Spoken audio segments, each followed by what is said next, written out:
What you're about to see is an unreleased nerd video from November 2006. Now, after I did my chronologically confused video about the bad movie and video game sequel titles, I thought it might be funny to do one on the Zelda timeline. Now, the Zelda timeline has been the subject of debate, and Game Trailers already did their own retrospective on it. But what I wanted to do was do it my own style, go all like angry nerd on it. But in the long run, it really didn't turn out that angry. It was kind of hard to find things about Zelda to get mad about, without really forcing it. So I held off on releasing it for a while, and some new images were added in later. But now I think that the fans should see it. You want to see it, right? Yeah? So just keep in mind, Phantom Hourglass wasn't out yet. Twilight Princess was brand new. The anger level's a little lacking in this one. And most important, just don't take it too seriously. Enjoy.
I want to bring you back to The Legend of Zelda.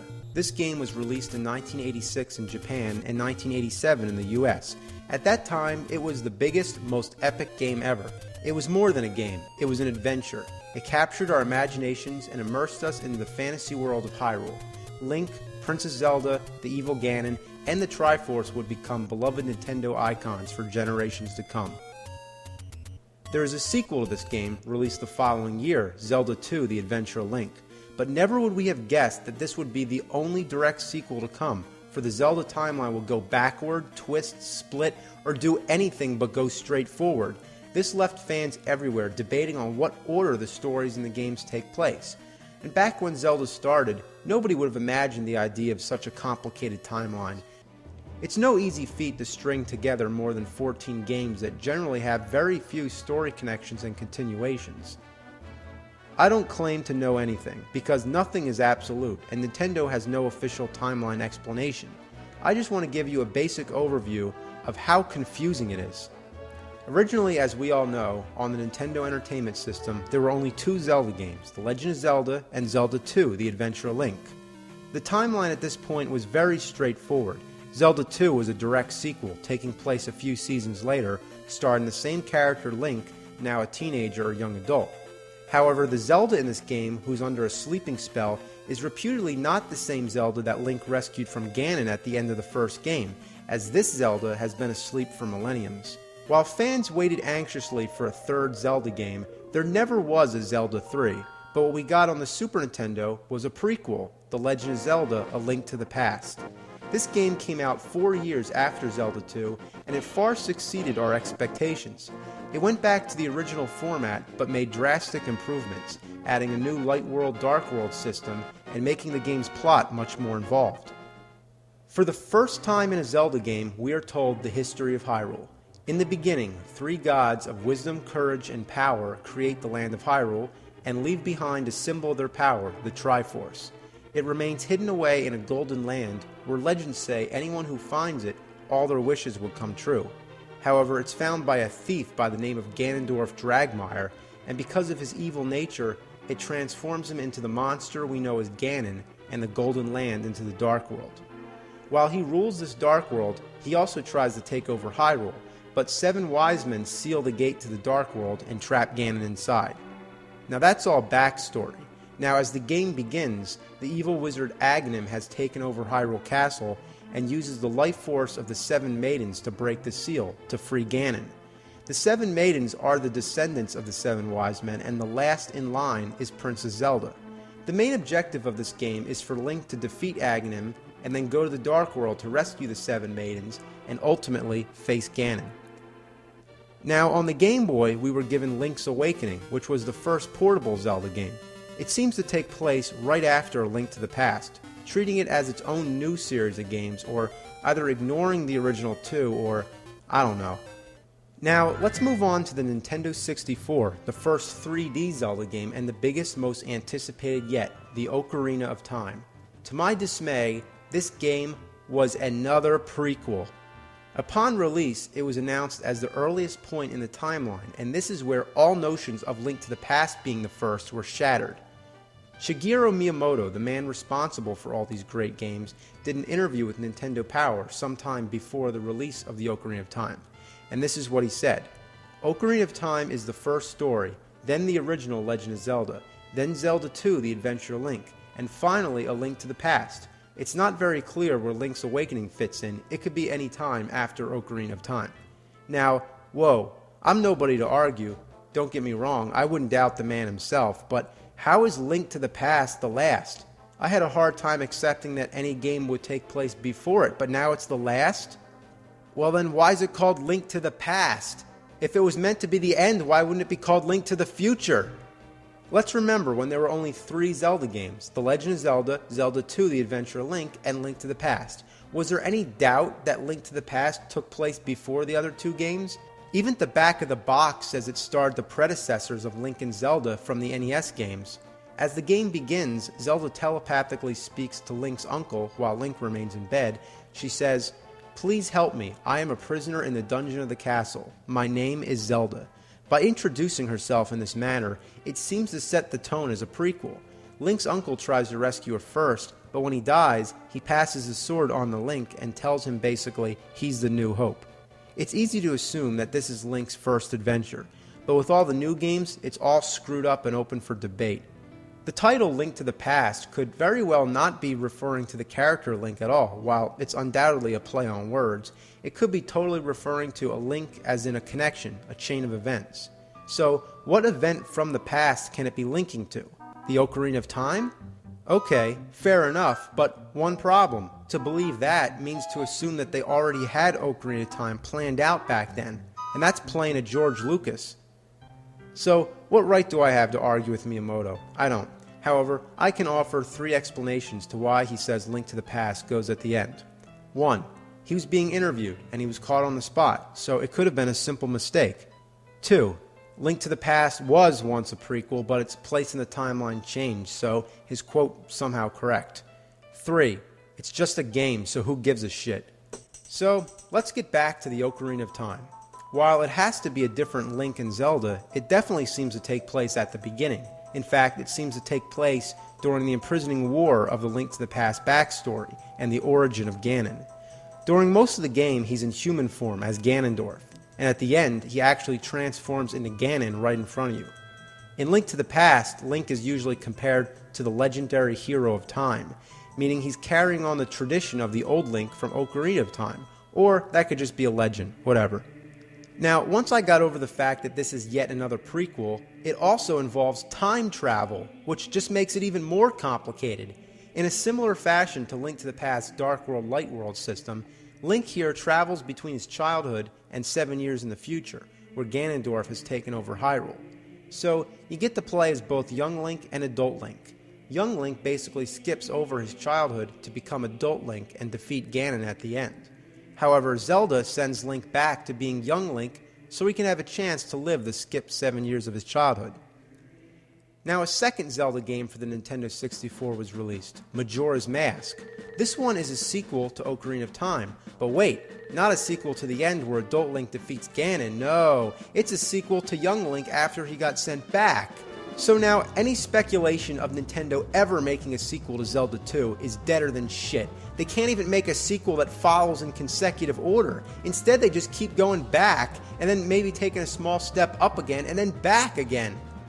We have a sequel to the original, a prequel to the original, a sequel to the prequel, a prequel to the prequel, and a sequel to the young Link of the prequel's prequel. What the fuck? At this point, if you want to try to make any sense out of this whole thing, then you just go right ahead, but not me. At this point, I really didn't give a shit.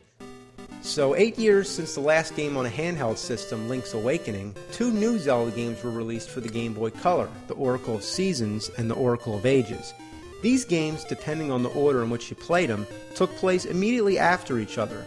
On the first playthrough, the villains in each game were General Onyx for the Oracle of Seasons or Varen in the Oracle of Ages.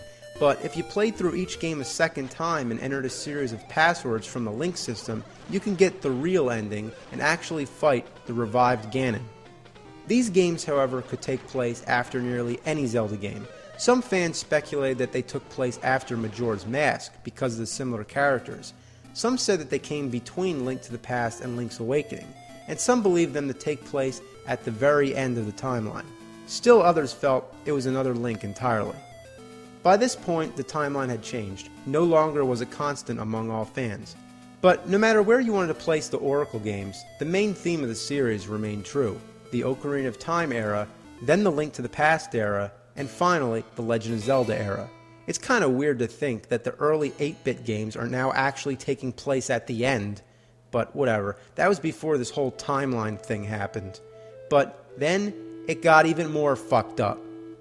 The GameCube Zelda, called The Wind Waker, was about a young Link on the Great Sea who has to rescue his sister along with the help of a pirate girl named Tetra, who's later revealed to be this game's Princess Zelda. This game was supposed to be a sequel to the Ocarina of Time. Wind Waker's backstory told how after adult Link had defeated Ganon, Ganon returned, but Link, he's now non-existent because he was sent back 7 years where he lives his childhood as young Link and Majora's Mask picks up. So he basically disappeared from the present time, but now that Ganon's back, but with no Link to fight him, the 3 goddesses of Hyrule flood the land, sealing Ganon and the kingdom beneath the Great Sea. So this is our big problem. Hyrule is flooded, so this game would have to be the end. Nothing could happen later if Hyrule's still flooded, unless somehow it gets unflooded again. So now, when debating the Zelda timeline, you usually either believe in one linear timeline or a split timeline. There's no generally accepted splittist or linearist theory, and yes, people who believe in a split timeline are called splitists, and people who believe in a linear timeline are called linearists. It's sort of like Trekkie and Trekker, except even more nerdy. A year before Wind Waker was released, another game was made in the series as an add-on to the Game Boy Advance remake of Link to the Past. This was the first multiplayer game in the franchise, The Four Swords. At this time, some fans believed that because the game was so radically different from the others, it didn't count. However, the idea it didn't count was quickly debunked on the grounds that it was nothing but an excuse not to think. Since this was largely a sub-game and the map was really just a basic setup of land with no true meaning other than to separate the 3 levels, most fans didn't consider it an important part of the timeline, and that it could go anywhere, although it was largely believed to either take place sometime before the Ocarina of Time or after Wind Waker. However, its significance greatly increased when in 2004 a second game in the Four Swords sub-series emerged, Four Swords Adventures for the GameCube. Although the Wind Mage Vaati was the primary villain of these 2 games, Ganon made an appearance at the end of Four Swords Adventures, having been reincarnated.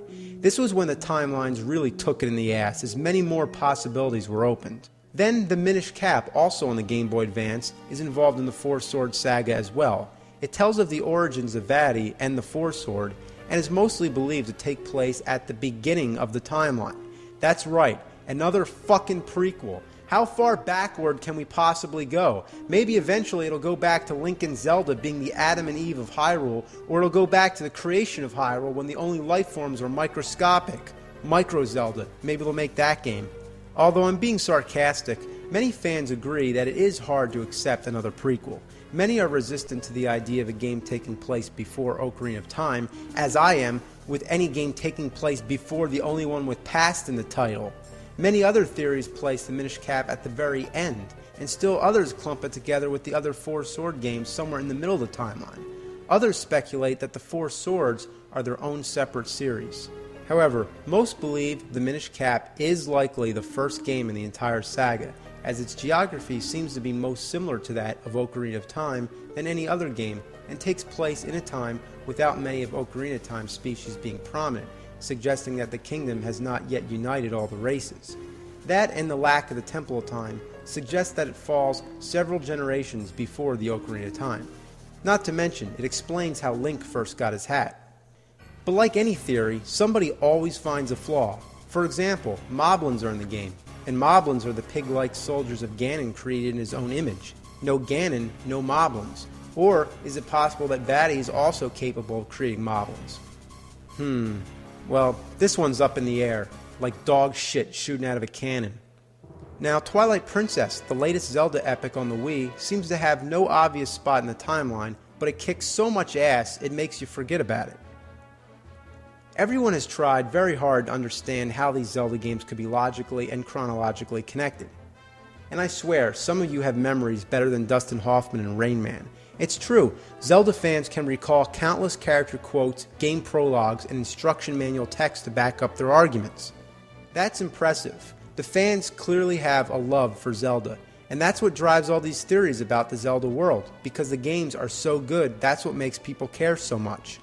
But let's stop for a moment and look at all these games as a whole, mainly the earlier ones. If there was some sort of a concrete storyline, a planned out logical order in the Zelda universe, it would be there clear as day. The creators of Zelda didn't think about a timeline. Now, because of pressure from the fans, Nintendo sometimes tries to inject things from previous games into newer installments, attempting to tie some of them together, but there isn't a sturdy foundation to do so. It's a puzzle that can't be solved. Look at it. It's a gang-raped, bitch-slapped, broken-down fucking mess of a timeline. No matter how hard the fans try to piece it all together, a new game comes out that just defies everything. Zelda started out as just a little elf kid running around stabbing bad guys, and it was a classic little adventure game, but today it's a juggernaut and has a cult following that's out of this world. That's why we've seen Zelda characters in Soul Calibur and Super Smash Bros. Where does Super Smash Bros. Melee fit in the mix? Link, Zelda, and Ganondorf are in the game, so why ignore it? It doesn't count, right? Well, excuse me! What about the cartoon? What about the games on the Philips CDI? There is Zelda, Wand of Gamelon, Link, The Faces of Evil, and Zelda's Adventure. And hey, Princess Zelda actually plays a bigger role in those games, so why don't you count those? Maybe because they suck diarrhea shit from an asshole fountain? But that's beside the point. The point is that the true heart of the Zelda games is the gameplay. If you can't enjoy playing the game, you won't enjoy the story and characters anyway. The end goal is that the game is fun, challenging, has some unique twists, and is a satisfying experience. So, instead of looking at all the Zelda games as a whole, you have to look at each one separately. After all, that's the way they were developed. It's not as though Zelda is like Lord of the Rings. Each Zelda game is a different legend and a different experience. You don't have to play the first one to get the story of the third one or even the 13th one, and that's really lucky for those who haven't been able to play them all, which is the case for most people. Zelda games are not meant to connect right down the line. They're not meant to tell the entire history of Hyrule. They're meant to be single, fun experiences. Now, I know it can be really fun to work on this puzzle, and it shows creative thinking, which I commend a lot of you for, but hey, don't sweat it. It's not something that deserves a loss of sleep. So, just enjoy the fucking games, and have a great day.